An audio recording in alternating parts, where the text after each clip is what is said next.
ভাই বোনেরা, কি খবর তোমাদের? আমি তোমাদের প্রিন্স এবং আজ থেকে শুরু হচ্ছে আমাদের ভ্যাক্টর। আর প্রতিটি ক্লাসের মতো এটাও অনেক সহজ আর মজার সাথে করানো হবে, তাই চাপের কোনো ব্যাপার নেই। আর প্রতিবারের মতো আবার ঠিক একটাই কথা, যদি ক্লাসের মধ্যে কোথাও কোনো রকম প্রবলেম হয় কিংবা তোমাদের ডাউট থেকে যায়, তোমরা কিন্তু কমেন্টে আমাকে জানাতে ভুলো না। তাহলে চলো আর বেশি কথা না বাড়িয়ে শুরু করা যাক আমাদের আজকের চ্যাপ্টার, যার নাম হচ্ছে দাদা ভ্যাক্টর। ভ্যাক্টর কি? ভ্যাক্টর হচ্ছে এক প্রকারের ভৌত রাশি। ওয়েট ওয়েট ওয়েট, ভুলে গেছো নাকি? যে সমস্ত রাশিকে পরিমাপ করা যায় সেই পরিমাপযোগ্য রাশিগুলিকে কি বলা হয়? ভৌত রাশি। এবং সেই ভৌত রাশিকে আমরা দুই ভাগে ভাগ করতে পারি। একটা হচ্ছে আমাদের স্কেলার রাশি এবং আরেকটা হচ্ছে দাদা আমাদের ভেক্টর রাশি। তো একটা কথা বলো, আমাদের স্কেলার রাশি কাকে বলা হয়? যে সমস্ত ভৌত রাশির শুধু আর শুধুমাত্র মান আছে, কোন দিক বা অভিমুখ নেয়, সেই সমস্ত ভৌত রাশিগুলিকে বলা হয় আমাদের স্কেলার রাশি। যেমন দোকানে যদি আমরা আলু কিনতে যাই তাহলে কি বলি? 10 কেজি আলু দিবে তো কাকা, ঠিক কিনা? একদম ঠিক। আর এই 10 কেজি আলু কি দেখাচ্ছে? ভর হচ্ছে কিনা? তাহলে ভরের শুধুমাত্র দেখতে পাচ্ছি কি 10 কেজি মানটাই আছে, কোনো দিক বা অভিমুখ নেই। তাই আমাদের এই ভর হচ্ছে একটা স্কেলার রাশি, ঠিক কিনা? দোকানে যদি আমরা আলু কিনতে যাই তাহলে কি বলি? 10 কেজি আলু দাও। আমরা কি বলি? 10 কেজি আলু পূর্ব দিকে দাও, উত্তর দিকে দাও, বা সোজা দাও, বেঁকা দাও, বলি কি? বলি না। অর্থাৎ আমাদের এই যে ভরের শুধুমাত্র মানে আছে, কোনো দিক বা অভিমুখ কিন্তু নেই, তাই ভর হচ্ছে একটা স্কেলার রাশি। আবার বলে দিচ্ছি, যে সমস্ত রাশিকে পরিমাপ করা যায় সেই সমস্ত পরিমাপযোগ্য রাশিগুলিকে বলা হয় আমাদের ভৌত রাশি। এবং ভৌত রাশিকে আমরা দুই ভাগে ভাগ করতে পারি। একটা হচ্ছে আমাদের স্কেলার রাশি এবং আরেকটা হচ্ছে আমাদের ভেক্টর রাশি। স্কেলার রাশি কোনগুলো? যে সমস্ত রাশির শুধুমাত্র মান আছে, কোনো দিক বা অভিমুখ কিন্তু নেই, তাদেরকে বলা হয় আমাদের স্কেলার রাশি। যেমন দৈর্ঘ্য, উষ্ণতা, তাপ, শক্তি, ভর প্রভৃতি। কি প্রভৃতির কিন্তু শুধুমাত্র মান আছে, কোনো দিক বা অভিমুখ নেই, তাই সেই সমস্ত রাশিগুলি হচ্ছে আমাদের স্কেলার রাশি। এবার তোমাকে একটা কাজ দিচ্ছি, তুমি আমাকে পাঁচটা, পাঁচটা স্কেলার রাশির নাম কিন্তু কমেন্টে জানাতে একদমই ভুলো না। তাহলে চলো এরপর জানা যাক আমাদের ভেক্টর রাশি কি ছিল, যে সম্পর্কে আমরা অলরেডি আগে থেকে ভালো করে জানি। কি দাদা? আমাদের এই স্কেলার রাশির শুধুমাত্র মান আছে দাদা, কোনো দিক বা অভিমুখ কিন্তু নেই, তাই এদেরকে বলা হয় আমাদের স্কেলার রাশি। তাহলে আমাদের ভেক্টর রাশি কোনগুলো? ভেক্টর রাশি হচ্ছে যে সমস্ত রাশির মান ও দিক বা অভিমুখ দুটোই আছে, সেই সমস্ত রাশিগুলিকে বলা হয়, সেই সমস্ত ভৌত রাশিগুলিকে বলা হয় আমাদের ভেক্টর রাশি। এই সম্পর্কে আমাদের কোন রকম সমস্যা কিন্তু নেই, পুরো জলে জল আছে আমাদের, ঠিক কিনা মেরে ভাই? একদম ঠিক। দাদা ভেক্টর রাশির একটা এক্সাম্পল দাও তো। এমন একটা রাশির নাম বলো যে রাশির মান এবং অভিমুখ বা দিক দুটোই আছে। তাহলে কি বলবো? যদি আমরা বলি দাদা সরণ, তাহলে সরণ বাই ডিসপ্লেসমেন্ট যাকে বলা হয়, এটা কি একটা ভেক্টর রাশি? কি করে দাদা? আরে বস, আমরা সবাই জানি যদি কোনো একটা বস্তু এখান থেকে এখানে নিয়ে যায়, এখান থেকে এখানে সরে যায়, তাহলে সেই বস্তুটার হয়ে গেল সরণ এইভাবে। তাহলে এই যে এখান থেকে বস্তুটা এ অবস্থান থেকে বি অবস্থানে চলে গেছে, এখান থেকে এ থেকে বি তে বস্তুটার সরে গেছে, অর্থাৎ সরণ হয়েছে। সেটা কত? যদি এ থেকে বি ডিস্টেন্স হয় আমাদের 20 মিটার, তাহলে বলতে পারি কি আমাদের সরণের মান হচ্ছে 20 মিটার। কিন্তু এটাও তো আমরা দেখতে পাচ্ছি দাদা আমাদের এই বস্তুটাতে সরণটা হয়েছে কোন একটা দিকে হয়েছে, হয়তো এই দিকে হয়েছে, নয়তো এই দিকে হয়েছে, বাট এখানে দেখতে পাচ্ছি কি এই বস্তুটার আমাদের এই দিকে সরণটা হয়েছে, মানে কি এই সরণের মানও আছে, আবার যে কোনো একদিকে সরে গেছে, মানে কি সরণটার দিকও আছে, তাই সরণ হচ্ছে একটা ভেক্টর রাশি। ঠিক তেমনই তুমি আমাকে 5টা ভেক্টর রাশির নাম কিন্তু কমেন্টে জানাতে একদমই ভুলো না মেরে ভাই। তাহলে চলো ভাই আমাদের এই স্কেলার রাশি এবং এই ভেক্টর রাশির কয়েকটা পার্থক্য সম্পর্কে জেনে নেওয়া যাক। কি পার্থক্য দাদা? আমাদের এই স্কেলার রাশির শুধুমাত্র মান আছে, শুধুমাত্র মান আছে, কোনো দিক বা অভিমুখ নেই। কিন্তু আমাদের ভেক্টর রাশির মান এবং অভিমুখ বা দিক দুটোই আছে। আবার বলা যায় যেহেতু আমাদের এই স্কেলার রাশির শুধুমাত্র মানই আছে, তাই সেই স্কেলার রাশি যে যোগ বিয়োগ হয় না, সেই যোগ বিয়োগ আমরা সাধারণ বীজগাণিতিক নিয়ম অনুসারে করতে পারি। বাট আমাদের এই যে ভেক্টর রাশি আছে না, তো ভেক্টর রাশি কি হচ্ছে, ভেক্টর রাশি হচ্ছে এমন রাশি যে রাশিগুলির মানটাও দেখাতে হয়, আবার দিকগুলোকেও বোঝাতে হয় যে কোন দিকে কাজ করছে। তাহলে আমাদের সাধারণ বীজগাণিতিক নিয়ম অনুসারে কি এটা পসিবল দাদা? না না না না না, পসিবল নয়। কারণ কি আমাদের সাধারণ যে বীজগণিত ছিল, সেই সাধারণ বীজগণিত কি করতাম আমরা, মানগুলো যোগ করতাম, 20 প্লাস 25 প্লাস 30, তাহলে হয়ে গেল আমাদের কত রে, 20 সঙ্গে 30 50, কত হয়ে গেল 60 70 75, তাহলে যে 75 পেয়ে গেলাম, সেই 75 হচ্ছে আমাদের শুধুমাত্র মান। এই 75 সংখ্যাটা দেখাচ্ছে না যে আমাদের এই রাশিগুলো কোন দিকে কাজ করছে, দেখাচ্ছে না। তাই বলছি যে আমাদের যেহেতু ভেক্টর রাশিগুলির মানটা দেখাতে হয়, সাথে সাথে তার কি দিক বা অভিমুখটাকেও কিন্তু দেখাতে হয়। তাই আমাদের ভেক্টরের রাশির এই ভেক্টর রাশির যে যোগ বিয়োগ হয় তা কিন্তু সাধারণ বীজগাণিতিক নিয়ম অনুসারে হয় না, তার একটা নতুন যোগ বিয়োগ গুণ ভাগের প্রক্রিয়া সৃষ্টি হয়েছে, তাকে বলা হয় আমাদের ভেক্টর। তাহলে ভেক্টরের সাহায্যে আমরা করতে পারি আমাদের একটা রাশির মান এবং দিক দুটোই প্রকাশ। কিভাবে করতে পারি সেই সম্পর্কে এবার আমরা জানবো, অর্থাৎ আমাদের ভেক্টরের জ্যামিতিক প্রকাশ আমরা কিভাবে করতে পারি সেই সম্পর্কে আজকে ক্লাসে পুরো আমরা ডিটেলসে জানবো মেরে ভাই। আর একটা কথা, আমাদের এই যে স্কেলার রাশি আছে না, এই স্কেলার রাশিকেই বলা হয় শর্টকাটে স্কেলার। কি বলা হয়? শর্টকাটে স্কেলার বলা হয়। ঠিক তেমনই আমাদের এই যে ভেক্টর রাশি আছে, এই ভেক্টর রাশিকে আমরা শর্টকাটে ভেক্টর বলতে পারি, তাতে আমাদের কোনো রকম কিন্তু অসুবিধা সৃষ্টি আর নেই মেরে ভাই।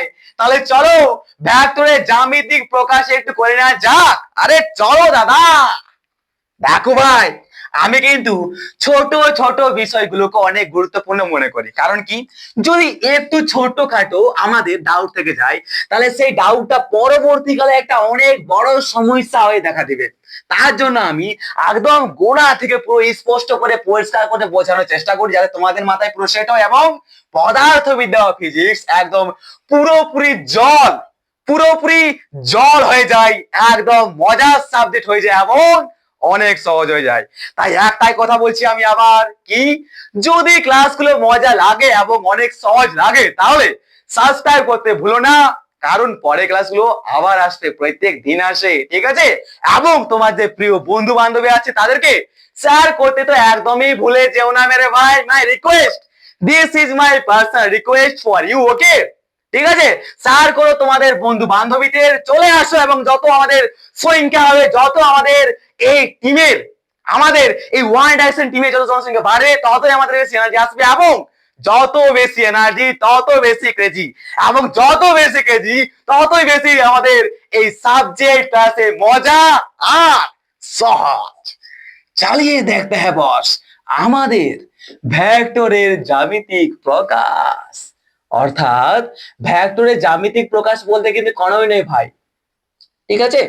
ভেক্টরের জ্যামিতিক প্রকাশ বলতে বলছে কিছু নয়, আমাদের শুধু একটাই কথা বলছে যে আমরা এই যে ভেক্টর আছে, তো ভেক্টরের মান এবং অভিমুখ দুটোই আছে, তাহলে আমরা এমন একটা জ্যামিতিক বা একটা জ্যামিতিক চিত্র দিয়ে বোঝাবো, যে এমন একটা জ্যামিতিক চিত্র দিয়ে বোঝাবো যে চিত্রটাতে তার এই ভেক্টরটির ভেক্টর রাশিগুলির কি বলতো মানটা বোঝায় এবং সেই রাশিটা আমাদের কোন দিকে বা কোন অভিমুখে কাজ করছে সেটাও বোঝাবে।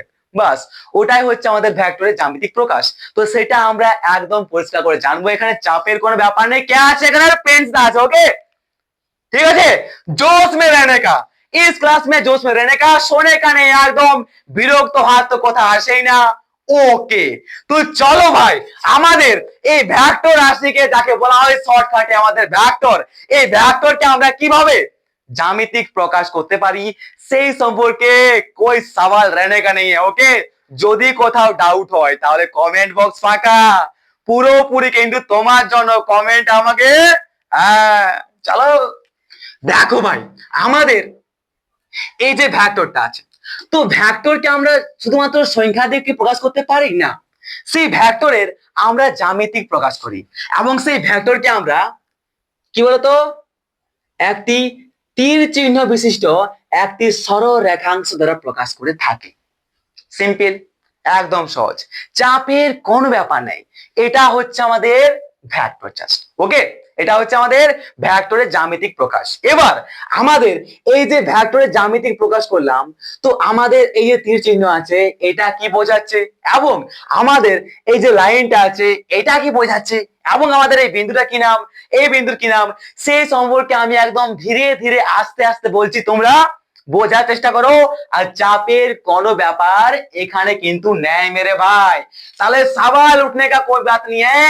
ওকে তো দেখো আমাদের এই যে তীর চিহ্ন বিশিষ্ট সরল রেখাংশ, তো এই সরল রেখাংশের এই দেখতে পাচ্ছে কি এই যে বিন্দুটা, এই বিন্দু থেকে আমাদের যে কোনো একটা ভেক্টর শুরু হয়, যে কোনো একটা ভেক্টর শুরু হয়, তাই এই বিন্দুটিকে বলা হয় আমাদের আদি বিন্দু।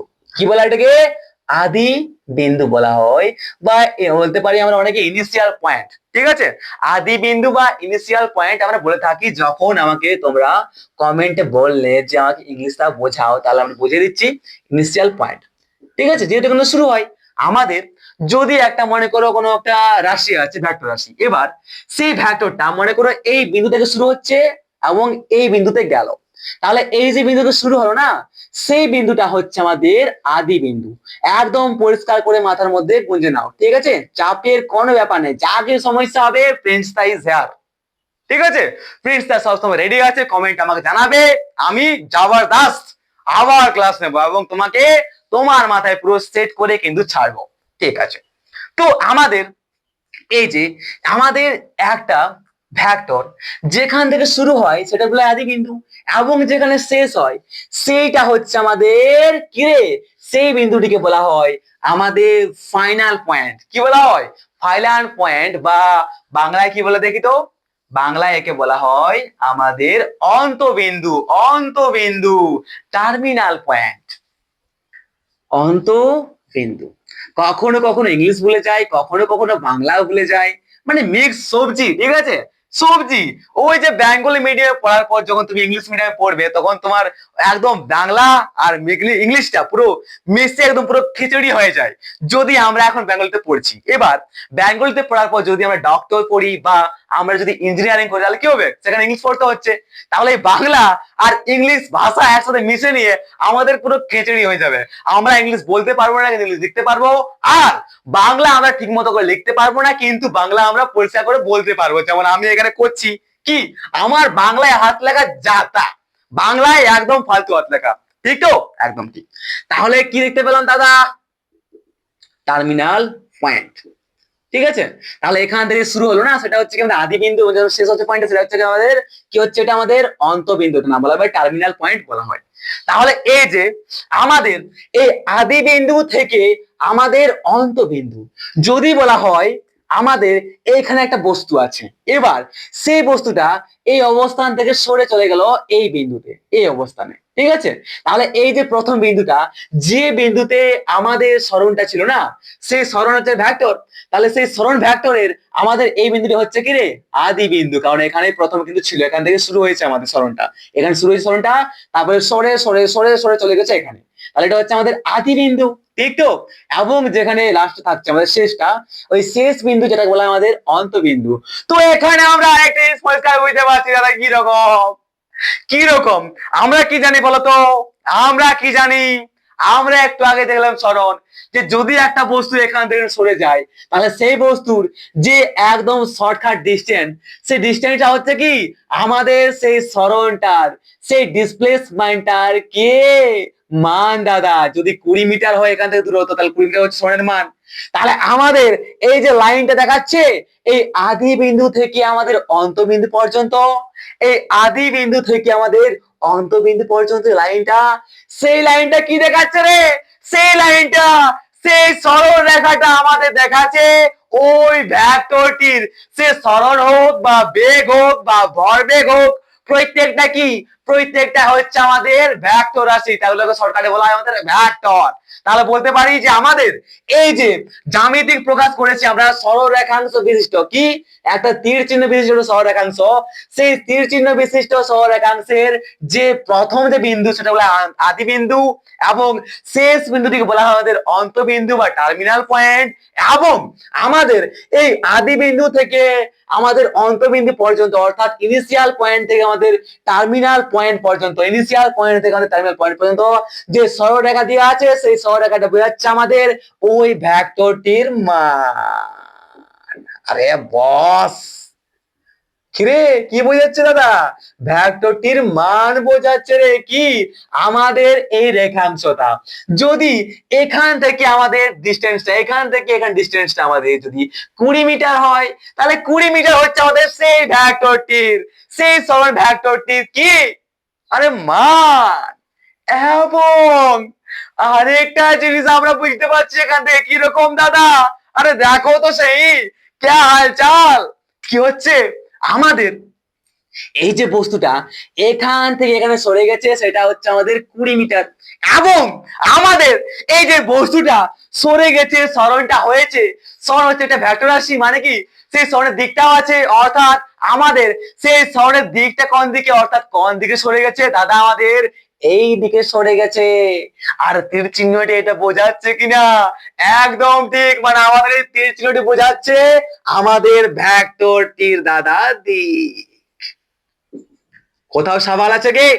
কোথাও কিছু প্রশ্ন থাকলে অবশ্যই কমেন্ট বক্স ফাঁকা আছে, ঠিক আছে? আমি বারবার বলছি, কিন্তু আমি চাই না যে আমাদের ক্লাসে এসে নিয়ে কোনো রকম ডাউট নিয়ে আমরা ঘর যাব। ডাউট কিন্তু আমরা একদমই রাখবো না, ঠিক আছে? একদম ঠিক। তাহলে কি দেখাচ্ছে আমাদের এই যে তীর চিহ্ন বিশিষ্ট একটা সরলরেখাংশ, সেই সরলরেখাংশের এইটিকে বলা হয় আমাদের, এটিকে বলা হয় কি আমাদের আদি বিন্দু বা ইনিশিয়াল পয়েন্ট। এবং আমাদের এই বিন্দুটিকে বলা হয়, শেষ বিন্দুটিকে বলা হয় আমাদের অন্তবিন্দু বা টার্মিনাল পয়েন্ট। এবং আমাদের আমাদের এই আদি বিন্দু থেকে আমাদের অন্তবিন্দু পর্যন্ত যে ডিস্টেন্স সরলরেখাংশটা, এই সরলরেখাংশটা বোঝায় আমাদের সেই ভেক্টরটির মান। এবং আমাদের এই তীর চিহ্নটি বোঝায় সেই ভেক্টরটি আসলে কোন দিকে, কোন অভিমুখে কাজ করছে। বাস হো গিয়া না আমাদের এই ভেক্টরের জ্যামিতিক প্রকাশ, সেটা অনেক সহজ। আর মজা লাগলো কিনা? আরে বলো, তোমরাই বলো মজার সাথে হলো কিনা? হ্যাঁ, আরে চাপের কোনো ব্যাপার নেই। কে আছে এখানে? প্রিন্সটা আছে। আমি নিজে নিজে তারিফ করলে, ঠিক আছে? তারিফ কে করবে কে জানি না, তারিফ আমি নিজেই করে নিই। ওকে, তাই চাপের কোনো ব্যাপার নেই এখানে। বাস, তো হো গিয়া, इसका মান পেয়ে গেছি আমরা। তো এখানে আমি যেটা প্রশ্ন দিই, আচ্ছা বলো তো দাদা, আচ্ছা বলো তো দাদা, যদি আমরা এই নিলাম একটা জ্যামিতিক প্রকাশ ভেক্টর নিয়েছি, এবার আরেকটা ভেক্টর নিলাম এইভাবে, তাহলে এবার যদি বলা হয় যে আমাদের কোন ভেক্টরটার মানটা বেশি আছে, এই ভেক্টরটার মানটা বেশি আছে নাকি আমাদের এই ভেক্টরটার মানটা বেশি আছে, তাহলে তুমি কি বলবে দাদা? কি বলবে? আমাদের এই ভেক্টরটার মানটা বেশি আছে। কারণ কি আমাদের এখান থেকে এই আদি বিন্দু থেকে অন্তবিন্দু পর্যন্ত ডিস্টেন্সটা হচ্ছে বেশি, লম্বা বেশি আছে, তাই কি আমাদের এই ভেক্টরটার মানটা বেশি। এবং এর আদি থেকে অন্তবিন্দু পর্যন্ত ডিস্টেন্স অনেক কম, তাই এই ভেক্টরটার মানটা খুবই কম। তাহলে এবার আমরা জানবো আমাদের অ্যাকচুয়ালি বাস্তবে একটা ভেক্টরকে কিভাবে লেখা হয়। যদি বলা হয় যে আমাদের এইখানে একটা হচ্ছে এ পয়েন্ট, আর একটা পয়েন্ট হচ্ছে বি, এমন কোন একটা বস্তু এখান থেকে এখানে সরে গেল, সে বেগে গেল। বেগ কি? বেগ হচ্ছে একটা কি রাশি রে? বেগ হচ্ছে একটা ভেক্টর রাশি, ঠিক আছে? তো বেগ হচ্ছে ভেক্টর। ভেক্টর বলছি মানে এখানে যতগুলো ভেক্টর রাশি আছে না, সবাইকে কিন্তু বোঝাচ্ছে, ঠিক আছে? যে কোনো যা যতগুলা ভেক্টর রাশি আছে, বেগ থেকে সরণ পর্যন্ত, যতগুলা ভরবেগ থেকে বল পর্যন্ত, প্রত্যেকটা ভেক্টর রাশিকে আমরা এক কথায় বলতে পারি ভেক্টর। ঠিক তো? সওয়াল कोई जवाब देने का है मेरे को? যদি আমাকে কোনো প্রশ্ন করে থাকিস তাহলে কমেন্টে জানাবি, ওকে? ঠিক আছে। তো যদি একটা বস্তু এখান থেকে এখানে সরে যায়, ঠিক আছে, তাহলে সেই বস্তুটাকে আমরা ভেক্টর হিসাবে কিভাবে লিখবো? সেটাকে আমরা লিখবো কি, এই যে এ থেকে বি, এ থেকে বি, এটা হলো এ থেকে বি মানটা, এবং আমাদের বস্তুটা যেহেতু এখান থেকে এখানে সরে গেছে তাই এইদিকে দিকটা। তাহলে এইভাবে আমরা একটা ভেক্টরকে রিপ্রেজেন্ট করি, এইভাবে একটা ভেক্টরকে আমরা রিপ্রেজেন্ট কিন্তু করে থাকি, ঠিক আছে? তাহলে এই হয়ে গেল কি, এটা বলতে পারি আমরা এ ভি ভেক্টর। তাহলে এ ভি ভেক্টরটি বোঝাচ্ছে যে আমাদের এ থেকে, এ হচ্ছে আমাদের আদি বিন্দু, এবং বি পয়েন্টটা হচ্ছে আমাদের কি রে? বি পয়েন্টটা হচ্ছে অন্তবিন্দু। তাহলে বলতে পারি যে এ থেকে বি তে গেল, তাই বলতে পারি যে এ বি, অপরটায় তীর চিহ্ন মারে দিলাম, তীর চিহ্ন বিশিষ্ট সরেখাংশ। তাহলে হয়ে গেল যে আমাদের এবি যে রূপটা সেটা হচ্ছে এখন ভেক্টর রূপ। আর এই এবিটি দেখে আমরা বুঝতে পারছি যে এবি এই যে দেওয়া আছে, ঠিক আছে? তাহলে এবি তীর চিহ্ন দেওয়া আছে, তাহলে এবি ভেক্টরটিকে দেখে আমরা পরিষ্কার বুঝতে পারছি কি রকম, যে অবশ্যই আমাদের কোনো একটা ভেক্টরের সরণ হয়েছে কোন দিক থেকে, একটা ভেক্টর আমাদের দিক আছে, মানটা হয়েছে কোন দিক থেকে? এ থেকে বি দিকে গেছে, এবং তাদের মান হচ্ছে এটা। এই সরলরেখাংশটা বোঝাচ্ছে কি, এ বি যেটা আছে দুটি পয়েন্টের মান, এবং তীর চিহ্ন বোঝাচ্ছে যে এ থেকে বি এর দিয়ে গেছে। যদি এরকম হতো যে আমাদের এ একটা এখানে আছে, একটা বি এখানে আছে, ঠিক তো? এবার কোন একটা বস্তু এই বি পয়েন্ট থেকে সরে এ তে চলে আসলো, ঠিক আছে, তাহলে আমরা কি করে বোঝাবো? তাহলে আমরা দেখাবো যে আমাদের এ যেহেতু বি থেকে এ তে এসেছে, তাই বলতে পারি কি আমরা বি থেকে এ বোঝাবো, ঠিক আছে? অর্থাৎ কি আমাদের বি থেকে এ তে চলে গেছে, বি থেকে এ তে চলে গেছে। যেখান থেকে আমাদের একটা ভেক্টর শুরু হবে সেটা আমরা আগে লিখবো, তারপর যেখানে শেষ হবে সেটা আমরা পরে লিখবো। এই সম্পর্কে আমি তোমাকে পরিষ্কার করে বলে দিচ্ছি, ঠিক আছে? আর এইভাবে লেখা আমাদের ভেক্টর কি। আর আমাদের এই যে ভেক্টরটা আছে, সেই ভেক্টরের যোগ বিয়োগ যা কিছু আছে না, সেই সম্পর্কে আমরা পরে ক্লাস জানবো, ঠিক আছে? এখন আমাদের আরো ক্লাস কিছু কিছু কিছু কিছু কিছু পয়েন্ট বাকি আছে, সেই পয়েন্ট গুলোকে আমরা জেনে নেবো, তারপরে আমাদের শেষ হবে আজকের ক্লাস, ঠিক আছে? অর্থাৎ আমাদের ভেক্টরকে আমরা কখন কি ভেক্টর বলতে পারি। এখন যদি বলা হয় যে কোনো একটা পয়েন্ট থেকে যদি একটা ভেক্টর, দুটা ভেক্টর, তিনটা ভেক্টর, চারটা ভেক্টর বার হয়ে যায়, তাহলে সেই ভেক্টর গুলোকে এক কথায় আমরা কি বলতে পারি? বা যদি কোনো ভেক্টর 1 2 3 4 ভাবে সমান্তরাল থাকে, তাহলে সেই ভেক্টরগুলোকে আমরা কি বলতে পারি? সেই সম্পর্কে আমরা জানবো এখানে এই ক্লাসে। তাহলে আমাদের ক্লাসটা শেষ হবে, কিন্তু চাপের কোনো ব্যাপার নেই, একদম মজার সাথে জানবো আর রিল্যাক্স জানবো, ঠিক আছে? আরে সাবাস মেরে লাল। তো দেখো আরেকটা কথা কি, আমাদের এই যে ভেক্টরটা আছে, তো যদি কোথাও বলা হয় যে আমাদের একটি ভেক্টরের মানটা প্রকাশ করো, তাহলে সেই ভেক্টরের মানটা কি প্রকাশ করবো? এই দেখাচ্ছে, দেখো এ হচ্ছে কি, আমরা একটা এবি ভেক্টর নিলাম, ঠিক তো? একটা এবি ভেক্টর নিলাম। তো এই যে এবি ভেক্টরটা আছে, এই ভেক্টরের মান এবং অভিমুখ দুটাই দেখাচ্ছে। এবার যদি বলা হয় আমাদের এই ভেক্টরটির মান কিভাবে লিখবো আমরা, তো এই ভেক্টরটির যে মানটা লেখা হয় না, সেটা কি করা হয় বলতো? আমাদের মডুলাস করে দেওয়া হয়, এ বি তীর চিহ্ন মডুলাস। আর মডুলাস মানে কি, আমাদের যে মানটা আসবে সেটা কি হবে? আমাদের এ বি আসবে, ঠিক আছে? এ বি আসবে। আর এ বি আসছে মানে কি, শুধুমাত্র মানটা, শুধুমাত্র মানটা আসছে কিনা, আমাদের এ থেকে বি তে যে গেল একটা বস্তু, ঠিক আছে, সে এ থেকে বি তে যদি 20 মিটার হয়, তাহলে কি বলবো আমরা মানটাকে? এ বি বলবো, ঠিক তো? এটা ডিসকাস ছিল, কিনা? হ্যাঁ, তাহলে বলতে পারি যে আমাদের ভেক্টরের যে মানটা হয়, সেই ভেক্টরের মানটা একটা স্কেলার রাশি হয়। কারণ কি, দেখো আমাদের এবির উপর কিন্তু কোনো তীর চিহ্ন নেই, যখন এবির উপর কোনো রকম তীর চিহ্ন নেয় তখন কি বলতে পারি? সেটা নিশ্চয়ই হচ্ছে আমাদের একটা স্কেলার রাশি। তার জন্য সেই স্কেলার রাশিটির উপর থেকে ওরকম দিক বা অভিমুখ দেখাচ্ছে না, দেখাচ্ছে কি না দেখাচ্ছে, ওকে? তাহলে বলতে পারি কি, যদি বলা হয় যে আমাদের বেগ, ঠিক আছে, একটা বেগ একটা ভেক্টর, ওকে, তো এই বেগ ভেক্টরটির মানটা কিভাবে লিখবো? তাহলে বলতে পারবো যে আমরা এই বেগ ভেক্টরটির মডুলাস করে দেবো, ঠিক আছে? মডুলাস মানে কি, এই সাইডে একটা দাঁড়ি লম্বা এটা লাইন, যখন মডুলাস করে দেবো তখন কি আসবে? আমাদের ভি আসবে। আর ভিটা বলতে পারি কি, একটা হয়ে গেল আমাদের স্কেলার রাশির মতো মান করছে, মানে বলতে পারি পরিষ্কার একটা কথা, কিরকম বলি দেখো তো।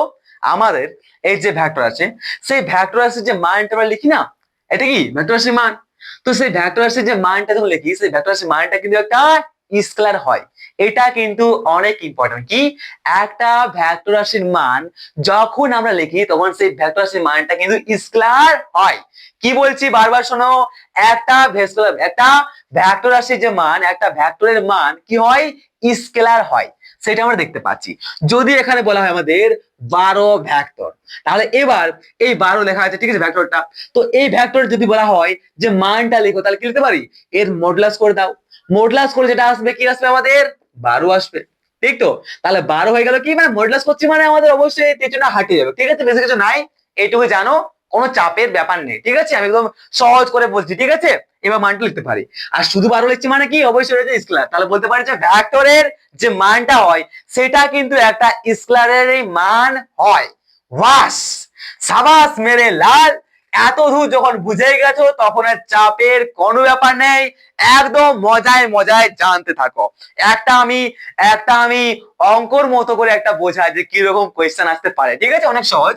তো দেখো, চুরা লিয়া হ্যায় তুমনে ও জানা, গান বললে আমার এনার্জি বাড়ে, ঠিক আছে, না তো আমি ডাউন হয়ে যাই পুরো একদম। ব্যাটারি ফুল করতে গেলে কেউ খাবার খায়, কেউ জল খায়, আমার কিন্তু ব্যাটারি ফুল করতে গেলে আমি গান করি, ঠিক আছে। গান করলে আমি সব কিছু ভুলে যাই এবং আমার এনার্জি পুরো গ্রো করতে থাকে, তাই গান করি। কেউ আবার ডান্স করতে ভালো লাগে, যদি বেশি বিরক্ত হয় তো ডান্স করতে শুরু করে দেয়। আহ কেউ আবার কাকু কল করতে শুরু করে দেয়, ঠিক আছে, এরকম হতে থাকে। আরে ওটা বলছি আমি, বাস। তো যদি বলা হয় আমাদের একটি ভেক্টর আছে, সেই ভেক্টরের যে মান সেটা হচ্ছে আমাদের কত, 12 সেমি পার সেকেন্ড। কি 12 সেমি পার সেকেন্ড, এটা হচ্ছে আমাদের একটি ভেক্টরের মান। তাহলে আমাদের সেই ভেক্টরটির মানটা আমরা কিভাবে লিখতে পারি বলো। কিরে, এই যে ভেক্টর না, সেই ভেক্টর যদি বলা হয় যে 12 সেমি উত্তর দিয়ে কাজ করছে।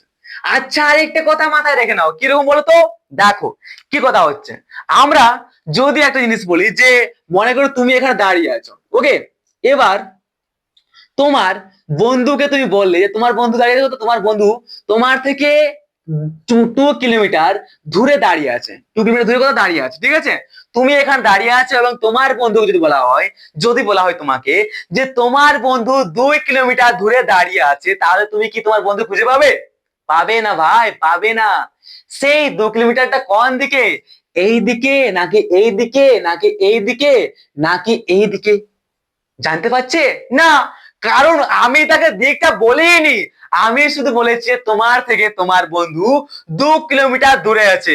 বাট আমার যেটা আছে, ঠিক আছে, এর তো অবস্থা খারাপ হয়ে গেছে। একে বলা আছে কি, তোমার বন্ধু তোমার থেকে 2 কিলোমিটার দূরে আছে।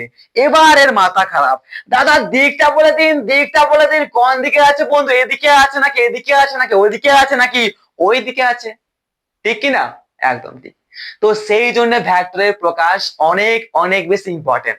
ভেক্টর কেন ইম্পর্টেন্ট, এই জন্য ভেক্টর ইম্পর্টেন্ট। কি আর এই জন্যই বেশি ভেক্টর ইম্পর্টেন্ট। যতক্ষণ পর্যন্ত আমি এই যে মান বললাম সাথে আমরা যতক্ষণ পর্যন্ত দিকটা বলছি না, ততক্ষণ পর্যন্ত আমি বা যে এখানে দাঁড়িয়ে আছে বা তুমি কিন্তু খ্যাপায় যাবে। যখন আমি বলে দিলাম আরে খ্যাপা 2 কিমি না পূর্ব দিকে যাও, তখন 2 কিমি পূর্ব দিকে গেল, আরে বন্ধু বন্ধু বন্ধু মিলে গেল। তো সেই জন্য ভেক্টর অনেক বেশি ইম্পর্টেন্ট, ঠিক আছে। তার জন্য আমরা ভেক্টরে কিন্তু কি করি বলতো, ভেক্টর আমরা তার জন্য শিখছি, ওকে, ঠিক আছে। তো এই হচ্ছে ভেক্টরের ব্যাপার, যে ভেক্টর কেন প্রয়োজন, ঠিক আছে। ভেক্টর না থাকলে কি হতো বলতো, আমাদের কাজগুলো কিন্তু অনেক কঠিন হয়ে যেত। আমি একদিন যেতাম 2 কিলোমিটার এদিকে দৌড়ে, আবার এই ডাইরেকশনে আবার এই ডাইরেকশনে আবার এই ডাইরেকশনে যেতাম, এদিকে ওদিকে এদিকে ঘুরতাম, তো লাস্টে পেয়ে যেতাম, কিন্তু অনেক খাটতে হতো। আর সেই খাটাইটা সহজ করার জন্য চলে এসেছে আমাদের ভেক্টর রাশি। আর যে রাশির মান এবং অভিমুখ দুটোই আছে, যখনই একটা রাশির মান আর অভিমুখ দুটোই বলতে হবে, তখন বলতে পারি সেটা হচ্ছে ভেক্টর রাশি, এবং সেটাকে আমরা যোগ বিয়োগ গুণা করতে পারি ভেক্টর প্রক্রিয়ায়। তো এবার আমরা জানবো আমাদের কয়েকটি ভেক্টরের তথ্য সম্পর্কে, অর্থাৎ যেটা বললাম একটু আগে, তাতে যে কখন কোনটিকে কোন ভেক্টর বলা হয়ে থাকে। तो देखो चाप लेने का नहीं, इधर है तुम्हारा प्रिंस खड़े, ओके, सवाल जवाब देने के लिए। तो ভেক্টর সম্বন্ধে কিছু তথ্য, ভেক্টর সম্বন্ধে কিছু কিছু তথ্য, এখনই বলতাম কিছু কিছু কথা, কিছু তথ্য। ওকে ওকে ওকে, ভেক্টর সম্বন্ধে কিছু তথ্য মেরে ভাই। তো প্রথম হচ্ছে আমাদের প্রয়োগ বিন্দু। এই প্রয়োগ বিন্দু কি বলা হয়? প্রয়োগ বিন্দু বা অ্যাপ্লিকেশন, পয়েন্ট অফ অ্যাপ্লিকেশন। ওকে, ঠিক আছে। প্রয়োগ বিন্দু, প্রয়োগ বিন্দু কোনটি? প্রয়োগ বিন্দু বা পয়েন্ট অফ অ্যাপ্লিকেশন। দেখো ভাই, এই প্রয়োগ বিন্দু বা পয়েন্ট অফ অ্যাপ্লিকেশন কিছুই নয়, যে বিন্দুতে, অর্থাৎ মনে করো একটা বিন্দু আছে, তো যে বিন্দুতে আমাদের ভেক্টর কাজ করে না, সেই বিন্দুটিকে বলা হয় আমাদের প্রয়োগ বিন্দু বা পয়েন্ট অফ অ্যাপ্লিকেশন। আবার বলছি, দেখো, আমাদের যে বিন্দুতে একটি ভেক্টর কাজ করে, অর্থাৎ যদি এই বিন্দুতে, ঠিক আছে, একটি সরণ এই বিন্দুতে কাজ করছে বা একটি বেগ এই বিন্দুতে কাজ করছে, যেহেতু বেগ সরণ হচ্ছে ভেক্টর রাশি, তাই সবটাই বলা হয় ভেক্টরই বলা হয়। তাই বলতে পারি যে আমাদের যে বিন্দুতে একটি ভেক্টর কাজ করে, সেই বিন্দুটিকে বলা হয় আমাদের প্রয়োগ বিন্দু। কারণ কি? সেই বিন্দুর উপর আমাদের ভেক্টর প্রয়োগ করা হয়েছে, তাই বলতে পারি সেটাকে আমরা প্রয়োগ বিন্দু বা পয়েন্ট অফ অ্যাপ্লিকেশন। ভেক্টরের ক্ষেত্রে বলা হয় কি প্রয়োগ বিন্দু বা পয়েন্ট অফ অ্যাপ্লিকেশন। তাহলে আবার বলছি, যে বিন্দুতে একটি ভেক্টর ক্রিয়াশীল হয়, সেই বিন্দুটিকে ওই ভেক্টরের প্রয়োগ বিন্দু বা পয়েন্ট অফ অ্যাপ্লিকেশন বলা হয়ে থাকে। যদি বলা হয় আমাদের এই যে ও একটা বিন্দু আছে, ঠিক আছে, এবার একটা ওর বিন্দু আছে এবং ও বিন্দু থেকে একটা ভেক্টর ক্রিয়াশীল হলো, ঠিক আছে, এবার এতে গেল, তাহলে কি বলতে পারি? এই যে ও বিন্দু আছে, সেই ও বিন্দুর ওপর আমাদের ভেক্টরটি ক্রিয়াশীল হয়েছে, তাই বলতে পারি আমাদের এই ভেক্টরটির যে প্রয়োগ বিন্দু, সেটা হচ্ছে আমাদের এই বিন্দুটা। তাহলে যখন বলা হবে যে একটি ভেক্টরের প্রয়োগ বিন্দু কোনটা, তাহলে কি বলবো? আমাদের ভেক্টর যে বিন্দুতে ক্রিয়াশীল হয়, সেই বিন্দুটিকে আমাদের ওই ভেক্টরটির বলা হয় প্রয়োগ বিন্দু বা পয়েন্ট অফ অ্যাপ্লিকেশন। ঠিক আছে দাদা, এরপর প্রয়োগ রেখা কি জিনিস সেই সম্পর্কে জানি। প্রয়োগ রেখা, এটাও পরিষ্কার বুঝতে পারছো? পাচ্ছি দাদা, আরে না পারলে তো আমি আছি। প্রয়োগ রেখা বলো তো ইংলিশ কি হবে? Line of application. ঠিক আছে, line of application. Good, line of application. তো প্রয়োগ রেখা কি? প্রয়োগ রেখা হচ্ছে আমাদের এই যে বিন্দুটি আছে, তো এই বিন্দুর উপর আমাদের ভেক্টরটা কাজ করছে, তো সেই ভেক্টরটা আমাদের যে রেখার উপর কাজ করছে, এখন কি আমাদের এক্স এক্সিসে কাজ করছে, তাহলে এ থেকে বি এই রেখাটা কাজ করছে কিনা? একদম। তাহলে আমাদের এই যে রেখাটা, এই যে একটি ভেক্টর যে রেখার উপরে কাজ করছে, সেই রেখাটিকে বলা হয় আমাদের এ থেকে বি, এই রেখাটিকে বলা হয় আমাদের প্রয়োগ রেখা বা লাইন অফ অ্যাপ্লিকেশন। যদি একটা ভেক্টর এইভাবে কাজ করে, তাহলে বলতে পারি কি আমাদের এই ভেক্টরটা কোন রেখার উপর কাজ করছে? এই রেখার উপর কাজ করছে। ডট ডট দিচ্ছি, দিতে হচ্ছে তো, ডট ডট দিচ্ছি আমি। তো এই যে ডট ডট রেখাটা, এই ডট ডট রেখাটিকে বলা হয় আমাদের কি? লাইন অফ অ্যাপ্লিকেশন বা প্রয়োগ রেখা। তাহলে বলতে পারি আমাদের একটি ভেক্টর যে রেখার উপর কাজ করে, সেই রেখাটিকে বলা হয় আমাদের প্রয়োগ রেখা বা লাইন অফ অ্যাপ্লিকেশন। কিন্তু মাথায় রাখো একটা কথা, যদি আমরা যদি আমরা একটা বড় বস্তু, বিস্তৃত বস্তু, বড় বস্তু, বিস্তৃত কোনগুলো বলা হয়? বিস্তৃত বস্তু মানে যেটা বিস্তার করে আছে। একটা যদি পয়েন্ট নিয়ে হয়, ঠিক আছে, এই পয়েন্টটা কিন্তু কোথাও বিস্তার করে নাই, তাই বলতে পারি সেটা হচ্ছে ছোট বস্তু, মানে অবিস্তৃত বস্তু। ঠিক আছে, বাট যখন একটা বস্তু বিস্তার করে থাকবে, অর্থাৎ কি আমাদের এই যে চারকোণের একটা বস্তু আছে, এটা কি ছড়ে আছে, বিস্তৃত আছে, তাই বলতে পারি কি এটা হচ্ছে বিস্তৃত একটা বস্তু। ছোট ছোট পয়েন্ট ক্লিয়ার করাই তো আমার কাজ, এটাই তো একটা টিচারের প্রকৃত কাজ, ঠিক কিনা? বাকি তো তোমরাও জানবে, আমি ছোট ছোট জিনিসগুলোকে একদম ক্লিয়ার করে দিচ্ছি। ওকে, ঠিক আছে। তো একটা বিস্তৃত বস্তুর ওপর যখন ভেক্টর কাজ করে, তখন সেই ভেক্টরটা যে রেখার উপর কাজ করে না, সেটিকে বলা হয় কি আমাদের প্রয়োগ রেখা বা লাইন অফ অ্যাপ্লিকেশন। কিন্তু আমাদের এই প্রয়োগ রেখা বা লাইন অফ অ্যাপ্লিকেশন শুধুমাত্র একটা বিস্তৃত বস্তুর ক্ষেত্রে কিন্তু প্রযোজ্য, তখনই কিন্তু কাজে লাগে যদি আমরা একটা পয়েন্ট নিই এবং সেই পয়েন্টের উপর একটা ভেক্টর কাজ করছে। এবার সেই ভেক্টরটা একটি পয়েন্টের উপর যে কাজ করছে এবং যে রেখার উপর কাজ করছে, সেই রেখাটা কিন্তু বেশি প্রয়োজন হয়, অর্থাৎ সেটা কিন্তু কাজে লাগে না। ঠিক আছে, এটা মাথায় রাখবে, যখন একটা বিস্তৃত বস্তুর উপর আমাদের একটা ভেক্টর কাজ করে, তখন সেই ভেক্টরটা যে রেখার উপর কাজ করে, সেই রেখাটিকে বলা হয় আমাদের কি? লাইন অফ অ্যাপ্লিকেশন বা প্রয়োগ রেখা। ঠিক আছে, তাহলে আমাদের এই যে প্রয়োগ বিন্দু, প্রয়োগ রেখা সম্পর্কে আর কোন রকম সমস্যা আছে কি দাদা? কোন রকম সমস্যা কিন্তু নাই। তো চলো এবার দেখা যাক আমাদের স্বাধীন ভেক্টর কি। স্বাধীন ভেক্টর কি জিনিস? স্বাধীন ভেক্টর এটা অনেক সহজ। স্বাধীন ভেক্টর কোনটাকে বলা হয় সেটাও বুঝে নাও। ঠিক আছে, স্বাধীন ভেক্টর বুঝতে পারছো তো? স্বাধীন একদম, দুর্গাপূজা স্বাধীনতার দিন, দুর্গাপূজা পেয়ে গেছে, ঠিক আছে, পুরো একদম ওকে। কি পুরো স্বাধীন আছে, সে যেদিকে ইচ্ছা সেদিকে যেতে পারে, এরকম ব্যাপারটা কিন্তু নয়। দেখো তো সেই স্বাধীন ভ্যাক্টর যাকে বলা হয় ফ্রি ভ্যাক্টর। ওকে বস, যেমন আমার ক্লাসগুলো পুরো ফ্রি, তাই এটা হচ্ছে আমাদের ফ্রি ভ্যাক্টর, ঠিক তো? তাহলে বলা যায় যে ত্রিমাত্রিক দেশে, অর্থাৎ কি আমাদের এই মহাবিশ্বের বাইরের বা মহাকাশে কোন একটা জায়গায়, অর্থাৎ এরকম জায়গায়, ঠিক আছে, যদি এখানে একটা বস্তু থাকে না, তাহলে কি বলতে পারি বস্তুটা ত্রিমাত্রিক দেশে, অর্থাৎ কি এক্স এক্সিস যাওয়া এতটা, ওয়াই এ তো যাও, জেডে এ তো যাও, তাহলে আমরা পাবো এখানে কি বস্তুটিকে। তাহলে বলতে পারে কি এই বস্তুটা আমাদের ত্রিমাত্রিক দেশে অবস্থান করে। তো যখন একটা বস্তু আমাদের ত্রিমাত্রিক দেশে থাকে, তখন সে সমস্যার উপর কোনো ভ্যাক্টরের মান ও দিক অপরিবর্তিত রেখে সেটিকে যদি কোনো স্থানে নিয়ে যাওয়া হয়, তাহলে সেই ভ্যাক্টরটিকে বলা হয় আমাদের ফ্রি ভ্যাক্টর বা আমাদের স্বাধীন ভ্যাক্টর। জানি বুঝতে পারলে না? মনে করো এই হচ্ছে একটা ত্রিমাত্রিক দেশ, ঠিক আছে, শুনে একটা বোঝাচ্ছি। মহাকাশে একটা আমাদের ভ্যাক্টর আছে। এবার এই ভ্যাক্টরটা কত এত লম্বা আছে, ঠিক তো? এই হচ্ছে আমাদের ভ্যাক্টর। এবার এই ভ্যাক্টরটা আমাদের এইখানে কাজ করছে, আর ভ্যাক্টরটা যে দিক, সে দিকটা কোন দিকে? ভ্যাক্টরটা দিক দেখাচ্ছে এই দিকে, এবং লাইনটা দেখাচ্ছে, মানটা দেখাচ্ছে 20 মিটার। ওকে, এবার সেই ভ্যাক্টরটাকে যদি আমরা এখান থেকে, মহাকাশ আছে না পুরো একদম ত্রিমাত্রিক দেশে, তাই বলতে পারি যদি আমরা বস্তুটিকে, এই ভ্যাক্টরটিকে এখান থেকে সরিয়ে এখানে নিয়ে আসি, এবং সেখানেও আমাদের ভ্যাক্টরটার যে দিকটা আছে না এইদিকেই আছে, এবং ভ্যাক্টরটির যে মান সেটাও কিন্তু পরিবর্তিত হয়নি, 20 মিটারই আছে। তাহলে বলতে পারি কি এটা হচ্ছে আমাদের স্বাধীন ভ্যাক্টর বা ফ্রি ভ্যাক্টর। প্রথমে ছিল আমাদের এখানে, তারপর এটা উঠিয়ে নিয়ে গেলাম এইখানে। ওকে, আবার এটিকে উঠিয়ে নিলাম আমরা এখানে নিয়ে এলাম। আর সব জায়গায় কিন্তু দেখতে পাচ্ছি কি, সব জায়গায় দেখতে পাচ্ছি আমাদের এই স্বাধীন ভ্যাক্টরটি বা ফ্রি ভ্যাক্টরটির দিকটা কিন্তু এইদিকে আছে, বারবার কিন্তু পূর্ব দিকে এই দিকটা আছে কিনা? হ্যাঁ। তাহলে দেখতে পাচ্ছি আমাদের যদি কোনো একটা ত্রিমাত্রিক দেশে একটা ভ্যাক্টর থাকে, এবং সেই ভ্যাক্টরটিকে যদি আমরা উঠিয়ে এখানে এখানে এখানে এখানে যেখানে খুশি নিয়ে যাই, এবং সেই ভ্যাক্টরটির যে দিকটা, অভিমুখটা এবং তার যে মানের যদি কোন রকম পরিবর্তন না হয়, তাহলে সেই ভেক্টরটিকে বলা হয় স্বাধীন ভেক্টর বা ফ্রি ভেক্টর। ঠিক আছে, বুঝতে পেরেছো? আরে সাবাস। ওকে, এই তো বুঝছো, এই তো বুঝছো, মাথার মধ্যে কিন্তু প্রবেশ করছে, ঠিক আছে, চাপের কোনো ব্যাপার নেই। সমান ভেক্টর কোনগুলো? তো সমান ভেক্টর হচ্ছে কি জিনিস সেটা একটু বুঝে নেওয়া যাক। সমান ভেক্টর, তো সমান ভেক্টর নাম থেকে বুঝতে পারছি দুটি ভেক্টর সমান হবে, বাট কি রকম সমান? আরে দেখি চলো। ওকে, সমান ভেক্টর, সমান ভেক্টর, বাহ, ইকুয়াল ভেক্টরস, আরে বাস, সমান ভেক্টরস বা ইকুয়াল ভেক্টরস।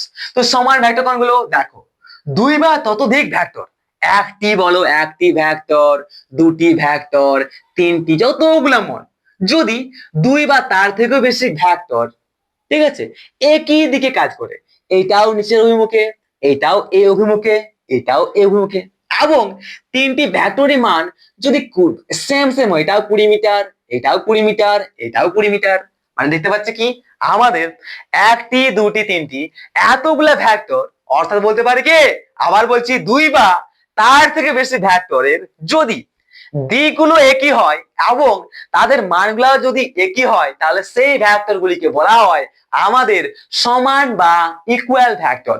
আশা করি মাথার মধ্যে প্রবেশ করেছে, ঠিক আছে। যদি বলা হয় এই যে এটা হচ্ছে এ, ঠিক আছে, এটা হচ্ছে বি, ঠিক আছে, এটা হচ্ছে এ বি একটা ভেক্টর, মানে হয়ে গেল কি আমাদের এ বি ভেক্টর। ওকে, ঠিক আছে। তো এ বি ভেক্টর, এবার যদি এই ভেক্টর নাম হয় আমাদের সি ডি, তাহলে কি বলতে পারি সিডি হচ্ছে একটা ভেক্টর, এটা ঠিক তো, সিডি ভেক্টর প্রকাশ করলাম, ঠিক আছে। এবার এই যে নাম হয় ই এফ, তাহলে বলতে পারি কি ই এফ হচ্ছে একটা ভেক্টর। তাহলে কি দেখতে পাচ্ছি যেহেতু আমাদের তিনটা ভেক্টরের সমান, তাই বলতে পারি যে এ বি তীর চিহ্ন সমান বলতে পারি আমরা সিডি তীর চিহ্ন, এবং বলতে পারি আমরা ই এফ তীর চিহ্ন।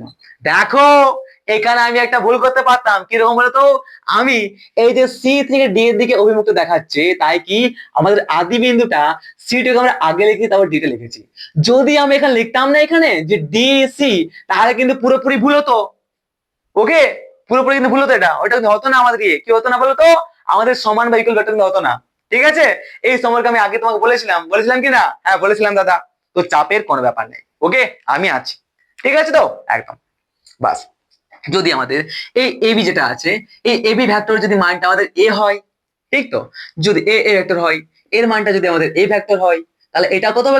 এ ভেক্টরই হবে, অর্থাৎ তিনটারই মান যেমন সমান, সিডি বলো, ইএফ বলো আমাদের, বা বলো আমাদের এপি, তাই বলতে পারি ওটা টাড়াং টাড়াং টাড়াং।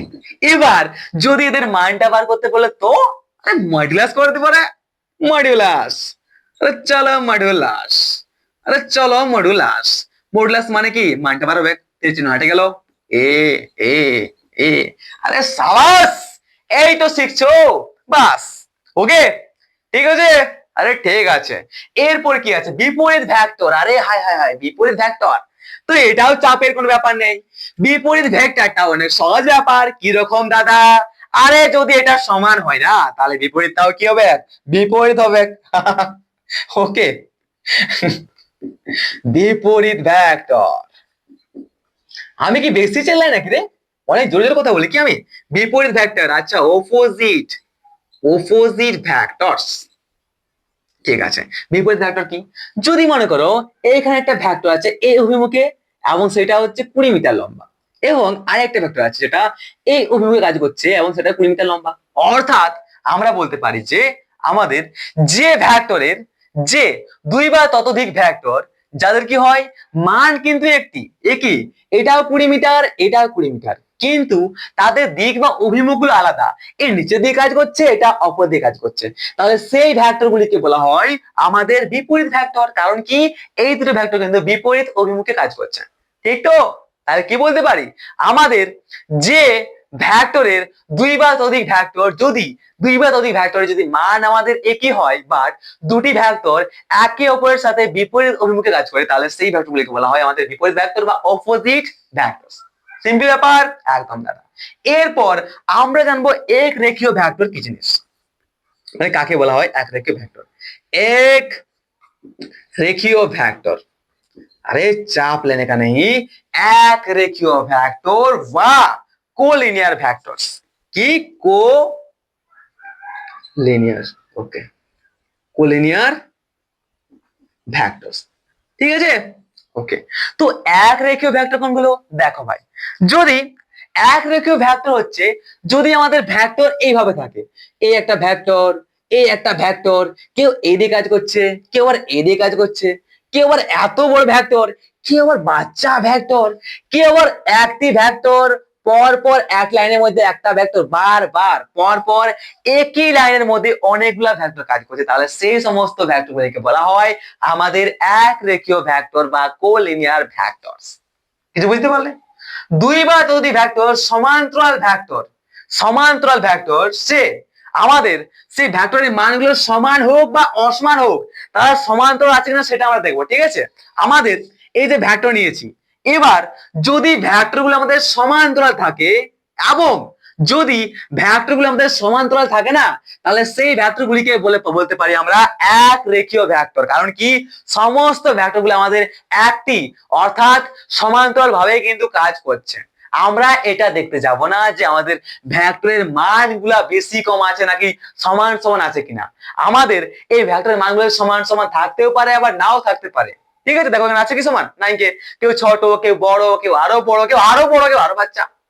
তো এরকম যে আমাদের কি সমান অসমান অসমান যে কোনো অনেকগুলো ভেক্টর এবং তার দিকগুলাও যে দিকে সাথে কাজ করছে, তো যেদিকে কাজ করুক, আমরা কি একমুখী হোক আবার কি দ্বিমুখী হোক বা যেদিকে কাজ করছে, ঠিক আছে, আমাদের কি আমরা দিক আর অভিমুখ, দিক বা অভিমুখ, এবং আমরা সেই ভেক্টরগুলির মান কিন্তু আর দেখছি না। আমরা এখানে দেখছি যখন অনেকগুলো ভেক্টর, অর্থাৎ বলতে পারি যে A vector, B vector, C vector, D vector ইত্যাদি, এগুলো যদি একটি সমান্তরাল ভাবে কাজ করে, তাহলে সেই ভেক্টর গুলিকে বলা হয় আমাদের এক রেখীয় ভেক্টর বা কোলিনিয়ার ভেক্টর। আবার একটি লাইনের মধ্যে যদি আমাদের কি ডি ভেক্টর, ই ভেক্টর এগুলো কাজ করে, তাও বলতে পারি সেগুলো হচ্ছে আমাদের কি রে? সমান্তরাল না, সরি, হচ্ছে আমাদের এক রেখীয় ভেক্টর বা কোলিনিয়ার ভেক্টরস। মাথায় ঢুকেছে? একদম ঠিক। এবার দেখবো আমরা এক তলীয় ভেক্টর কি। তো তল কোনটা রে? এক তলীয় ভেক্টর। তো ভাই আমরা তখন থেকে যে ভেক্টর গুলো দেখলাম না, সবই হচ্ছে কি আমাদের, সবই কি, সবই হচ্ছে আমাদের এক তলীয় ভেক্টর, কোপ্লেনার ভেক্টর। এক তলীয় বলতে কি? আরে ইয়ার কি দেখায় কি দেখায় কি দেখায় কি দেখায় আমি, আরে দেখায় বলতে কি এসে আছে, আর দেখি তো একটা ওখানে পেজ আছে একটা, ওকে ঠিক আছে। এই যে আমাদের কি এটা হচ্ছে, এই যে পেজটা আছে, এটা কি পেজটা হচ্ছে একটা তল। তাহলে এই তলটার উপর যতগুলো আমরা ভেক্টর আঁকি না কেন, এদিকে ওদিকে এদিকে ওদিকে, সো ভেক্টর কি একটা তলের মধ্যে আছে। সে যে অভিমুখে কাজ করুক, তাদের মানটা সেম হোক বা না হোক, তাদের দিকগুলো এদিকে হোক বা ওদিকে হোক, যে অভিমুখে কাজ করুক, সমস্ত ভেক্টর যদি আমাদের একটি তলের মধ্যে থাকে তাহলে সেকে বলা হয় আমাদের একতলীয় ভেক্টর বা কোপ্লেনার। যেমন আমরা যদি আমাদের এই বোর্ডটা ধরে নিই একটা কি, আমাদের বোর্ডটা তো অবশ্যই একটা তল না, তাহলে এই বোর্ডের উপর তখন থেকে আমরা যতগুলা ভেক্টর বানিয়েছি না, সমস্ত ভেক্টর হচ্ছে আমাদের একতলীয় ভেক্টর বা কোপ্লেনার ভেক্টরস। মাথায় ঢুকেছে? আরামসে ঢুকেছে, চাপের কোনো ব্যাপার নেই। এরপর আমাদের কি ভেক্টর আছে সেটাও দেখে নিই। আচ্ছা, সমবিন্দু ভেক্টর, সমবিন্দু ভেক্টর কি জিনিস সেই সম্পর্কে একটু দেখেই নি। তো চলো মেরে লাল সমবিন্দু ভেক্টরটা একটু দেখেই নেওয়া যাক। ওকে, তাছাড়া একটা কথা বলো, যদি এখন পর্যন্ত কোথাও কোনো সমস্যা হয়েছে তাহলে অবশ্যই কমেন্ট আমাকে জানাবে, ঠিক আছে? আমি তোমার জন্য ওয়েট করবো। তোমরা ক্লাসটাতে সাথে বুঝতে পারলে কিনা বা তোমাদের কোথাও অসুবিধা আছে নাকি তোমরা কমেন্ট আমাকে জানাবে। আমি কিন্তু কমেন্ট সেকশনটা মাঝে মধ্যে এসে এসে দেখবো, ঠিক আছে? তোমরা আমাকে কি বলছো যে দাদা ঠিক আছে, ক্লিয়ার প্রুফ হয়ে গেছে, বা এখানে ডাউট হয়ে গেলে একটু সামান্য একটু বলে দিলে একটু, ঠিক আছে? এরকম বলতে পারো, ওকে, কোনো চাপের নেই। ওকে, এরপর কি আছে আমাদের? আচ্ছা, এরপর কি বললাম আমি, সমবিন্দু ভেক্টর। ওকে, সমবিন্দু ভেক্টর, সমবিন্দু না রে, সমবিন্দু বা কনক্যুরেন্ট ভেক্টরস। ওকে, সমবিন্দু, সমবিন্দু ভেক্টর বা কনক্যুরেন্ট, কনক্যুরেন্ট ভেক্টরস। ওকে, সমবিন্দু ভেক্টরস বা কনক্যুরেন্ট ভেক্টরস। তো দেখো ভাই, এই সমবিন্দু ভেক্টর কোনগুলো বলো তো? যদি মনে করো আমাদের এই দিকে একটা ভেক্টর কাজ করছে, ঠিক তো, আবার এই দিকে একটা ভেক্টর কাজ করছে, আবার কোন একটা ভেক্টর মনে করো এই দিকে কাজ করছে। এবার যখন আমরা তার সেই ভেক্টর গুলোর যে রেখাংশ আছে না, প্রয়োগ রেখা রে, প্রয়োগ কোথায়, হ্যাঁ প্রয়োগ রেখা আছে না, সেই লাইন অফ অ্যাপ্লিকেশন বা প্রয়োগ রেখাগুলো যখন আমরা ধীরে ধীরে নিয়ে আসছি না, তখন কি হচ্ছে বলতো? দেখতে দেখাচ্ছে কি সেই ভেক্টর গুলো আমাদের একটি বিন্দুতে মিলিত হচ্ছে।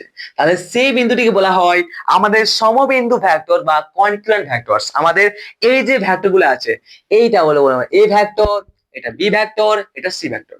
তাহলে বলতে পারি কি আমাদের এ, বি এবং সি এই তিনটি ভেক্টর হচ্ছে একটা সমবিন্দু বা কনক্যুরেন্ট ভেক্টর। কারণ কি আমাদের সেই ভেক্টর গুলার যে প্রয়োগ রেখা আছে, সেই প্রয়োগ রেখাগুলো কিন্তু একটি বিন্দুতে মিলিত হচ্ছে। তার জন্য বলতে পারি যে আমাদের এ ভেক্টর, বি ভেক্টর এবং সি ভেক্টর এই তিনটি ভেক্টর হচ্ছে সমবিন্দু ভেক্টর বা কনক্যুরেন্ট ভেক্টরস। কোনো সমস্যা? হ্যাঁ, কোনো সমস্যা আশা করি নাই। তাহলে আর কি ভেক্টর বাকি আছে দেখে নেওয়া যাক। হ্যাঁ, একক ভেক্টর। আরে বাস বাস বাস, এই নাম থেকে বুঝতে পারছি দাদা একক ভেক্টর বলছে মানে কি এই ভেক্টরটার মান হবে 1। তাহলে যে ভেক্টরের মান 1 হয় সেই ভেক্টরকে বলা হয় আমাদের একক ভেক্টর। চাপের কোনো ব্যাপার নেই। ওকে, হ্যাঁ দাদা, চাপের কোনো ব্যাপার নেই। তো চলো ভাই লিখেই দেওয়া যাক, যখন সবার নাম লিখেছি তখন, ঠিক তো? নিচে লিখে দিচ্ছি একক ভেক্টর, একক ভেক্টর বা ইউনিট ভেক্টর। আরে সাবাস মেরে লাল, একক ভেক্টর বা ইউনিট ভেক্টর। তাহলে কি বলতে পারি যে ভেক্টরে যদি আমরা একটা ভেক্টর নিই, ঠিক আছে, যদি একটা ভেক্টর নিই এবং সেই ভেক্টরটার যে মান, সেই মানটা যদি আমাদের 1 হয়, অর্থাৎ আমাদের লাইনটা আছে এই যে মানটা দেখাচ্ছে, সেই মানটা যদি আমাদের 1 হয় তাহলে সেই ভেক্টরটিকে বলা হয় আমাদের একক ভেক্টর। অর্থাৎ আমাদের এই একক ভেক্টরটি আমরা তখনই প্রয়োগ করি যখন একটা ভেক্টরের আমাদের দিক দেখাতে হয়। কারণ কি সেই ভেক্টরের মান তো হচ্ছে 1, আর একের কোনো 1 যখন হয়, যখন একটা ভেক্টরের মান বা যে কোনো একটা বস্তুর যখন মান 1 হয়, সেই 1 মানে কিছুই নয়, কোনো কোনো কাজের নাই, একের কোনো মান সমান কিছু আছে কি? আরে কিছুই নাই, কে নির্লজ্জ একদম, ঠিক আছে? তাহলে বলতে পারি কি একের কোনো মান সমান নেই। তাহলে এই যে দেখাচ্ছে আমাদের একক ভেক্টর, অর্থাৎ আমরা একটি একক ভেক্টর তখনই কাজে লাগাই যখন সেই ভেক্টরটির আমরা শুধুমাত্র দিকটি বোঝাতে চাই যে বাস্তবে কোন দিকে কাজ করছে। কারণ কি সেই ভেক্টরটির মান হচ্ছে 1, মান তো কোনো দেখাচ্ছে না, তাও ধরে মান একটু 1 আছে, কিছু নেই মানে মান আছে 1। আছে তো? হ্যাঁ, তাহলে বলতে পারি একটা কথা যে আমরা একক ভেক্টর তখনই কাজে লাগাই যখন একটা ভেক্টরে আমরা শুধুমাত্র দিকটি দেখতে চাই ওই ভেক্টরের যেহেতু কোন রকম যেহেতু ওই ভেক্টরটির মানটা আমাদের 1 হয়। ওকে, ঠিক আছে, বাস। যদি কোথাও অসুবিধা হয় তাহলে কমেন্ট বক্স খালি আছে পড়ে। ওকে, সাবাস দাদা। তাহলে এরপর আছে স্থাবর বা স্থানিক ভেক্টর। তো স্থাবর বা স্থানিক ভেক্টর যেটা আছে সেটাও কিন্তু অনেক সহজ, চাপের কোনো ব্যাপার নাই। আমরা দেখি কি এবার কি হচ্ছে এটা আমাদের। আরে ইয়ার, হ্যাঁ, কত নম্বর এটা? 1 2 3 4, আরে 1 2 3 4 5 6 7 8 9 10। ওকে, স্থানিক। তো দেখো ভাই, এই যে স্থানিক ভেক্টর নামটা, এই স্থানিক থেকে বুঝতে পারছি যে এ হচ্ছে কি একটা বাসিন্দা। ওকে, স্থানিক বাসিন্দা অর্থাৎ কি, সে ওখান থেকে নড়াচড়া করবেই না। ওকে, ফিক্সড ভেক্টর, ফিক্সড পুরো আছে, একদম পুরো ফিক্সড আছে। ওকে, কোনোদিন নড়াচড়া করবে না, ফিক্সড ভেক্টর। তো আমাদের স্থানিক ভেক্টর যে সেই সমস্ত ভেক্টর যাদের আদি বিন্দু এবং অন্তবিন্দু অর্থাৎ কি ইনিশিয়াল পয়েন্ট এবং সেই ভেক্টরটার আমাদের অন্তিম পয়েন্ট বা অন্তবিন্দু বা টার্মিনাল পয়েন্ট কিন্তু একই হয়। যদি ওটা নেওয়া হলো, তাহলে সেই ভেক্টরটার যদি আমরা পরিবর্তন করতে চাই না, সেই ভেক্টরটা যে আমরা এই আদি বিন্দুটা নিয়ে আসবো, একটু বাঁকা দিব এটাকে সাইডে একটু, ঠিক আছে, তাহলে কি আদি বিন্দু এখান থেকে চলে আসবে, ঠিক আছে, বা এটা হবে না। আমাদের যে সমস্ত ভেক্টরের আদি বিন্দু এবং অন্তবিন্দু বা আমাদের যে সমস্ত ভেক্টরের ইনিশিয়াল এবং আমাদের ওই টার্মিনাল পয়েন্ট দুটো কিন্তু একই থাকে, তাদের কোন রকম পরিবর্তন হয় না, তাহলে সেই সমস্ত আমাদের ভেক্টর গুলিকে বলা হয় ফিক্সড ভেক্টর বা বলা হয় স্থানিক ভেক্টর। সে পুরো ফিক্সড আছে, সে পুরো স্থানিক, তার কোন রকম কিন্তু নড়চড় হবে না। আমরা কি করছিলাম, তখন দিয়ে কোনো একটা ভেক্টরকে আমরা সামনে নিয়ে যাচ্ছিলাম, আবার এখানে নিয়ে আসছিলাম, তাহলে কি হচ্ছিল, যে সমস্ত যে ফ্রি ভেক্টর ছিল না, কি হচ্ছিল, ফ্রি ভেক্টরে কিন্তু তাদের কি হচ্ছিল, সবসময় প্রথম ছিল ওদের আদি বিন্দু এইখানে আর অন্তবিন্দু এইখানে, তারপরে নিয়ে গেলাম এইখানে, তখন হয়ে গেল কি সেই ফ্রি ভেক্টর বা আমাদের সেই স্বাধীন ভেক্টরে কি হয়েছিল রে, অন্তবিন্দু বলো আদি বিন্দু বলো আর অন্তবিন্দু, তাদের কি হচ্ছে দিকটা আমাদের সাথে পরিবর্তন হতে পারে, পরিবর্তন হয়ে যাচ্ছিল এবং পরিবর্তন করতে আমরা পারি। বাট আমাদের এই যে স্থানিক বা ফিক্সড ভেক্টর আছে, সে পুরো ফিক্সড আছে, তার এখানে থাকবে এবং এখানে এসে থাকবে, কোন রকম নড়াচড়া করবে না, পুরো স্থানিক, পুরো একদম কি বলবো, পুরো একদম ইন্ডিয়ান একদম, ঠিক আছে, পাকিস্তান যাবে না, আমেরিকা যাবে না, বাংলাদেশ যাবে না, যেখানে আছে সেখানে যাবে, ঠিক আছে, যেখানে আছে সেখানে থাকবে, কোনো নড়াচড়া করবে না, সেটা পুরো স্থানিক ভেক্টর। ওকে, ফিক্সড ভেক্টর, ঠিক আছে দাদা। এরপর কি আছে, স্লাইডিং ভেক্টর। আচ্ছা, স্লাইডিং ভেক্টর কি জিনিস? তো স্লাইডিং ভেক্টর কিছুই নয়, স্লাইডিং ভেক্টর সেম। স্লাইডিং মানে কি রে, স্লাইড করা না, পিছলে যাওয়া। তাহলে পিছলে যাচ্ছে কিনা দেখা যাক। ওকে, চলো দেখি। এটা কোনো নেই আমার। अरे स्लाइडिंग बाबू, क्या होता है देखते हैं। Sliding, sliding factor.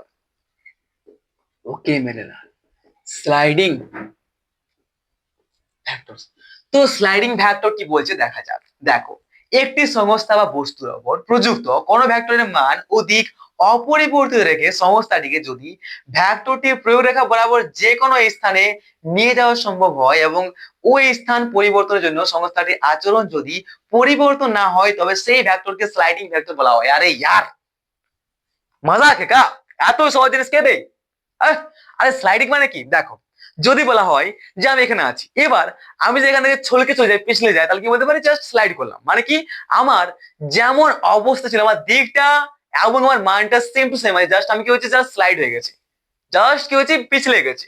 ঠিক তেমনই যদি কোনো একটা ভেক্টর থাকে এখানে, ওকে, এবার সেই ভেক্টরটাকে যদি স্লাইড করা যায়, তার যে আছে না প্রয়োগ রেখাংশ, ঠিক আছে, সেই প্রয়োগ রেখা বরাবর যদি আমরা এটাকে কি করে স্লাইড করে আগে নিয়ে যাই, অর্থাৎ এখান থেকে চলে গেলাম আমরা এখানে, তাহলে কি হচ্ছে, সেই ভেক্টরটা আমাদের এখান থেকে স্লাইড হয়ে গেছে, কিন্তু সেই ভেক্টরটার যে মানটা ছিল, সেই মান এবং দিকটার কিন্তু কোনো রকম পরিবর্তন হয় না, তাহলে সেই ভেক্টরকে বলা হয় আমাদের স্লাইডিং ভেক্টর, আর কিছুই নয়। এক কথায় বলে দিলাম। তাহলে স্লাইডিং ভেক্টর কোনগুলো, স্লাইডিং ভেক্টর হচ্ছে সেগুলো যে ভেক্টরের শুধুমাত্র স্লাইড হয় তাদের রেখাংশ বরাবর, ঠিক তো? এই যে একটা ভেক্টর আছে, আবার বলছি দেখো ভেক্টর আছে, এবার সেই ভেক্টরটা তার যে রেখাংশ বরাবর এখান থেকে এখানে যদি স্লাইড হয়ে যায়, ছলকে চলে যায়, তাহলে বলতে পারি কি, তাহলে সেই ভেক্টরটাকে আমরা স্লাইড ভেক্টর বলতে পারি, স্লাইডিং ভেক্টর। কারণ কি, কারণ সেই ভেক্টরটার যদি কোন রকম আমাদের মান এবং অভিমুখের পরিবর্তন না হয়, তাহলেই বলতে পারি স্লাইডিং ভেক্টর, ঠিক আছে, কি তার মান এবং অভিমুখে কিন্তু কোনো রকম পরিবর্তন আসবে না, জাস্ট কি করে শুধু স্লাইডিং করেছে, ছলকে ছলকে আগে দিয়ে যাচ্ছে বা ছলকে ছলকে পেছনে আসুক না, কিন্তু কি হচ্ছে, দিক আর মানের যেমন সেম টু সেম থাকা চাই, কোনো রকম পরিবর্তন না আসে। বাট এটাই হচ্ছে আমাদের স্লাইডিং ফ্যাক্টর। ওকে, একদম মজা লাগছে কিনা? আরে নতুন নতুন ক্লাস 11-এ উঠেছো, মজা তো নাও একটু, ফিজিক্সের মজা তো নাও মেরে ভাই, চাপের কি আছে, আমি তো আছি। সাবাস।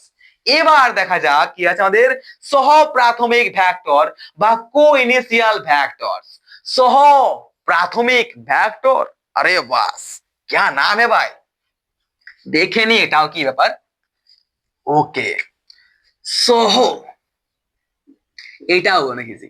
সহ প্রাথমিক ফ্যাক্টর, সহ প্রাথমিক ফ্যাক্টর, যেহেতু নামটা ইংলিশে আসছে না তাই বলে দিচ্ছি মুখে, আমি কি বলছি রে, কো ইনিশিয়াল ভ্যাক্টর। তাহলে যে ভ্যাক্টর গুলি আদি বা প্রাথমিক বিন্দু অভিন্ন সেই ভ্যাক্টর গুলিকে সহ প্রাথমিক ভ্যাক্টর বলা হয়। যদি আমাদের একটি বিন্দু থাকে, এই একটা ভেক্টর কাজ করছে, এই একটা ভ্যাক্টর, এই একটা ভ্যাক্টর, এই একটা ভ্যাক্টর, এই একটা vector, A vector, B vector, C vector, D vector, E vector, এতগুলা ভ্যাক্টর কাজ করছে এবং সমস্ত ভ্যাক্টরের যে আদি বিন্দু না, একটি বিন্দু শুরু হয়েছে, এই বিন্দু থেকে শুরু হয়েছে সমস্ত ভেক্টর গুলো, সমস্ত ভেক্টর গুলির একটাই আদি বিন্দু, অর্থাৎ সমস্ত ভেক্টর গুলো আমাদের একটি বিন্দু থেকে শুরু হয়েছে। তাই আমাদের এই যে একটি আদি বিন্দু আছে সমস্ত ভেক্টরের, এটাকে বলা হয় আমাদের কি রে, সহ প্রাথমিক ভেক্টর, আর কিছুই নয়। বুঝতে পেরেছো? আশা করি বুঝতে পেরেছো। এরপর আছে সহ আন্তিম ভেক্টর। আচ্ছা, সহ আন্তিম ভেক্টর, তো এটাও বুঝতে পারছি যে আমাদের শেষে যেটা আছে না, আমাদের অন্তবিন্দু বা টার্মিনাল পয়েন্ট, সেটা কি হচ্ছে, অনেকগুলো ভেক্টরের সেমই হবে, ঠিক তো?